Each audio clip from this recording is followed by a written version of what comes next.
45 రోజుల వ్యవధిలో ఈ గవర్నమెంట్ ఎన్డీఏ గవర్నమెంట్ వచ్చిన తర్వాత 36 హత్యలు జరిగినాయి ఒకసారి, 31 అని ఒకసారి, గవర్నర్ గారికి ఇచ్చిన రిపోర్ట్లో 30 అని ఒకసారి. అంటే ఒక్కొక్క దగ్గర ఒక్కొక్క స్టేట్మెంట్లు ఇచ్చుకొని జనాల్ని కన్ఫ్యూజ్ చేస్తున్నారా, ఆయన కన్ఫ్యూజ్ అవుతున్నారా, ఆయన ఏమైనా తాపత్రయపడుతున్నారా? 36 హత్యలు జరిగినాయి అని నేషనల్ మీడియా అడిగిన తర్వాత ఢిల్లీలో ఉన్నప్పుడు ఆ 36కి సంబంధించిన లిస్ట్ ఇవ్వండి అని చెప్పి అక్కడ మీడియా వాళ్ళు అడిగితే ఆన్సర్ చేయకుండా పక్కకి వెళ్ళిపోయారు. ఏమేనంటే రెడ్ బుక్ చూపిస్తారు. సుమారుగా ఒక 500 పైగా దాడులు జరిగినాయి, 1000కి పైగా ఆస్తులను ధ్వంసం చేశారు అని చెప్పి ఫిగర్లతో సైతం ఇన్ని రకాలుగా ఆయన మాట్లాడిన తర్వాత నాకు అర్థమైంది ఏంటంటే ఆయనకు ఒక్కొక్కసారి అధ్యక్ష ఆయన ఆలోచన ఎలా ఉంటుందంటే పాత ఆయన చేసినవన్నీ ఇప్పుడు జరిగినాయి అన్న అపోహలో ఉన్నారో ఏంటో నాకైతే అర్థం కావట్లేదు అధ్యక్ష. చాలా క్లియర్ గా 36 హత్యలు అని చెప్తున్నారు కదా, గవర్నర్ గారికి మీరు 31 రాశారనుకోండి, పోనీ 31 దాని మీదే మేము ఆగుతాం. ఆ 31 మంది ఎవరున్నారో, ఏ ప్లేస్ లో ఎవరు చంపారు, పోనీ ఎవరు చచ్చిపోయారో మీ నాయకులు ఒకసారి మాకు లిస్ట్ ఇవ్వండి. ఆ లిస్ట్ ఇవ్వండి, మేము దాని మీద చర్యలు తీసుకుంటామని చెప్పి స్ట్రైట్ అవే హోమ్ డిపార్ట్మెంట్ తరపున నేను అక్కడ చంద్రబాబు నాయుడు గారు గవర్నమెంట్ తరపున మేమందరం సిద్ధంగా ఉన్నామంటే ఈ రోజుకి ఎందుకు అధ్యక్ష నేమ్స్ ఇవ్వలేకపోతున్నారు? ఎక్కడ దాడులు జరిగినాయి అని చెప్తే ఎందుకు అధ్యక్ష దాడులు జరిగిన ప్లేస్ చెప్పనండి.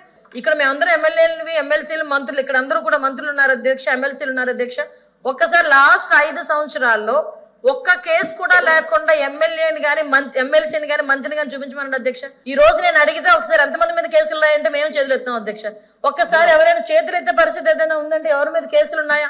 కేసులు ఉన్న వాళ్ళు ఒకసారి ఛాన్స్ రైజ్ చేసుకుంటే, ఇంక్లూడింగ్ మీ, నా మీద 23 కేసులు, లోకేష్ గారి మీద ఒక 23 కేసులు, అందరి మీద మినిమం +10+ అధ్యక్ష. అంటే ఇన్ని కేసులు మా మీద పెట్టి ఈ రోజు మేము ఏదో వాళ్ళ మీద కేసులు పెట్టామని చెప్పి తిరిగి మా మీద క్వశ్చన్ చేయడం అధ్యక్ష. 45 రోజుల వ్యవధిలో ఈ గవర్నమెంట్ ఎన్డీఏ గవర్నమెంట్ వచ్చిన తర్వాత 36 హత్యలు జరిగినాయి ఒకసారి, 31 అని ఒకసారి, గవర్నర్ గారికి ఇచ్చిన రిపోర్ట్లో 30 అని ఒకసారి.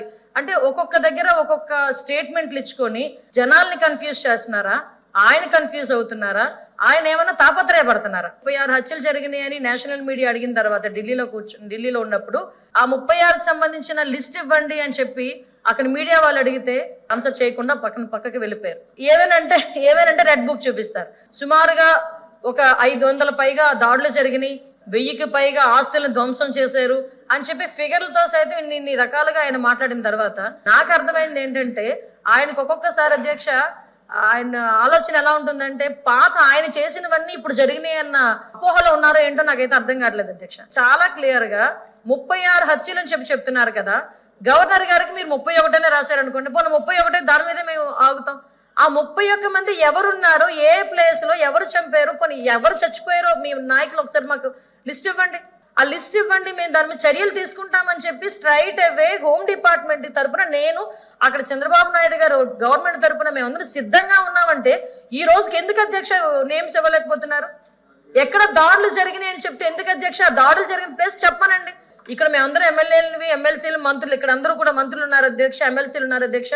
ఒక్కసారి లాస్ట్ 5 సంవత్సరాల్లో ఒక్క కేసు కూడా లేకుండా ఎమ్మెల్యేని కానీ ఎమ్మెల్సీని కానీ మంత్రిని కానీ చూపించమనండి అధ్యక్ష. ఈ రోజు నేను అడిగితే ఒకసారి ఎంతమంది మీద కేసులు ఉన్నాయంటే మేము చేతులు ఎత్తాం అధ్యక్ష. ఒక్కసారి ఎవరైనా చేతులు ఎత్తే పరిస్థితి ఏదైనా ఉందంటే ఎవరి మీద కేసులు ఉన్నాయా? కేసులు ఉన్న వాళ్ళు ఒకసారి ఛాన్స్ రైజ్ చేసుకుంటే, ఇంక్లూడింగ్ మీ, నా మీద 23 కేసులు, లోకేష్ గారి మీద ఒక 23 కేసులు, అందరి మీద మినిమం +10+ అధ్యక్ష. అంటే ఇన్ని కేసులు మా మీద పెట్టి ఈ రోజు మేము ఏదో వాళ్ళ మీద కేసులు పెట్టామని చెప్పి తిరిగి మా మీద క్వశ్చన్ చేయడం అధ్యక్ష.